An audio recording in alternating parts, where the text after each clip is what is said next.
बिस्मिल्लाहिर्रहमानिर्रहीम, अस्सलाम वालेकुम। इस वीडियो में हम एरिया लाइट के बारे में सीखते हैं। एरिया लाइट जो है वो सिर्फ बेक्ड एरियाज़ पे ही काम करती है। So let's create a light here and let's create area light. और यहाँ पे आप देख सकते हैं कि area light is baked only. और यहाँ पे आप देखिए कि ये लाइट हमने ऐड की है। और फॉर एग्जांपल इसको हम रेंज दे सकते हैं, रेक्टेंगल है और डिस्क है। तो इस तरह से आपके पास दो शेप्स हैं इसकी, जिनमें आप एरिया लाइट को जो है वो प्लेस कर सकते हैं। ये यूजली रूम्स वगैरह के अंदर या किसी सर्टन एरिया के ऊपर इसको आप यूटिलाइज कर सकते हैं, इस टाइप की लाइट को। तो फॉर एग्जांपल हमारे पास ये लाइट है और हम इसकी लाइट जो है वो फॉर एग्जांपल ये पिंक लाइट जो है इमिट करना चाहते हैं। तो हम इसको कलर जो है वो हमने पिंक दे दिया, बाकी इंटेंसिटी वगैरह इतनी ही रखते हैं। और इसी लाइट को हम एक डुप्लीकेट बनाते हैं इसका, और यहाँ पे ले आते हैं और इसको हम कलर दे देते हैं ग्रीन। और ये ग्रीन लाइट होगी। और एक और इसका डुप्लीकेट बनाते हैं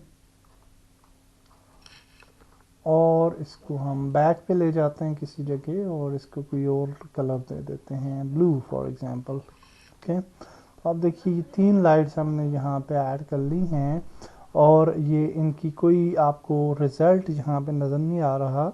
और उसकी वजह ये है कि एरिया, ये जो बेक्ड लाइट्स होती हैं ये सिर्फ उस वक्त काम करती हैं जब आपका एरिया जो है वो स्टैटिक एरिया हो। तो हम जी इस प्लेन को, इन क्यूब्स को, इन सब को हम सिलेक्ट करते हैं। लेट्स सेलेक्ट एवरीथिंग, कैप्सूल को भी, और इसको हम स्टैटिक इनेबल कर देते हैं। जब हम स्टैटिक को इनेबल करेंगे तो इसको ये जो लाइट्स हैं ये हमें जो है वो शो होनी चाहिए। और यहाँ पे रियल टाइम में शो नहीं हो रही। गेम व्यू के अंदर जो है वो है कैमरा दूसरे एंगल में है। तो अगर हम कैमरा को इसी एंगल में ले आएँ और let's go to game object और अलाइन विद व्यू, और फिर देखें तो गेम व्यू के अंदर आप देख सकते हैं कि अभी भी लाइट्स नहीं हमें नज़र आ रही। और उसकी वजह ये है कि हमने लाइट्स को स्टैटिक तो कर दिया है लेकिन हमने लाइट्स को बेक नहीं किया। तो हमने अगर इसका रिज़ल्ट लेना है तो हम लाइट्स को जो है वो बेक कर लेंगे। तो लेट्स बेक दी लाइट्स। तो हम उसके लिए जाएंगे विंडोज़ में और रेंडरिंग लाइटिंग पे, और यहाँ पे अगर आप देखें तो बेक्ड लाइट मैप का आपको सेक्शन नज़र आता है। और यहाँ से हम प्रॉपरली लाइटिंग एसेट क्रिएट करके बेक करेंगे लाइट्स को। But for now we will just click on generate lighting, और ये क्या करेगा कि ये आपका प्रोसेस चलेगा, ये आप देख सकते हैं। और होपफुली हमारी लाइट्स जो हैं वो यहाँ पे जनरेट हो जाएंगी।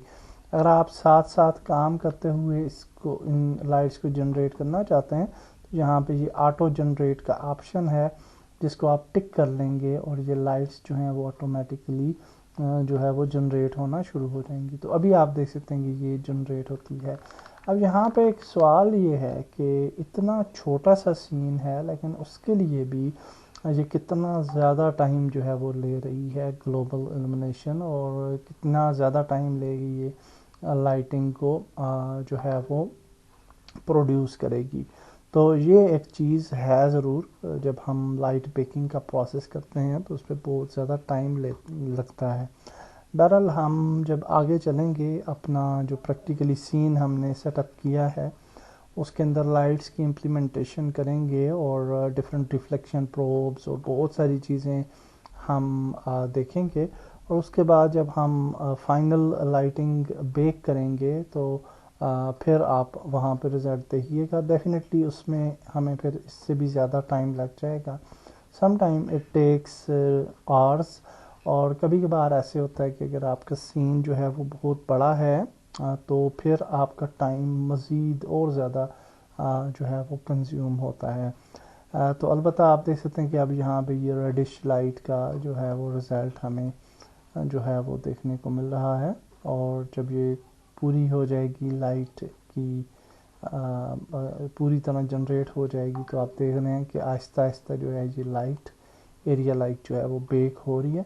और जब ये कंप्लीट हो जाएगा प्रोसेस तो हमें फाइनल रिज़ल्ट जो है वो देखने को मिलेगा। Okay, so now you can see के हमारी लाइट जनरेट हो चुकी है। यहाँ पे आप देख सकते हैं ये ग्रीन लाइट का इम्पैक्ट आ रहा है, यहाँ पे ये रेडिश लाइट का इम्पैक्ट आ रहा है, और यहाँ पे आपकी ब्लूइश लाइट का इम्पैक्ट आ रहा है। आल्सो यहाँ पे आपने एक और चीज़ नोट की होगी कि ये ग्रीन और यहाँ पे ग्लोबल इल्यूमिनेशन भी काम कर रही है। ये नहीं, जब आपकी लाइट इस ऑब्जेक्ट पे पड़ती है तो यहाँ पे इस ऑब्जेक्ट के करीब करीब आपको ब्लूइश इसका इम्पैक्ट जो है वो नज़र आता है।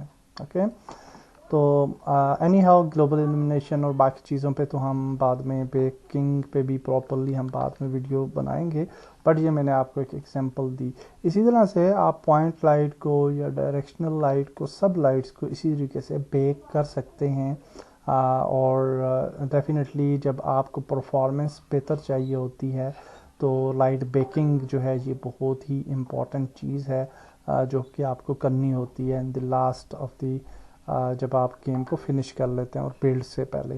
तो बहरहाल जब आप जनरेट लाइटिंग करते हैं तो एक और आपको यहाँ पे जो फोल्डर आपको नज़र आ रहा है, और यहाँ पे अगर आप जाएंगे तो ये लाइट मैप्स जनरेट कर देता है। जितने भी लाइट मैप्स बनते हैं ना, तो ये आपको आपके क्रिएट कर देगा, रिफ्लेक्शंस भी क्रिएट कर देगा, और जो जो भी चीज़ें रिक्वायर्ड होंगी related to the back lighting process. तो that's it for this video. Next video में हम प्रैक्टिकली अपने मेन सीन की तरफ जाएंगे और वहाँ पे लाइटिंग का मैजिक जो है वो चलाएंगे।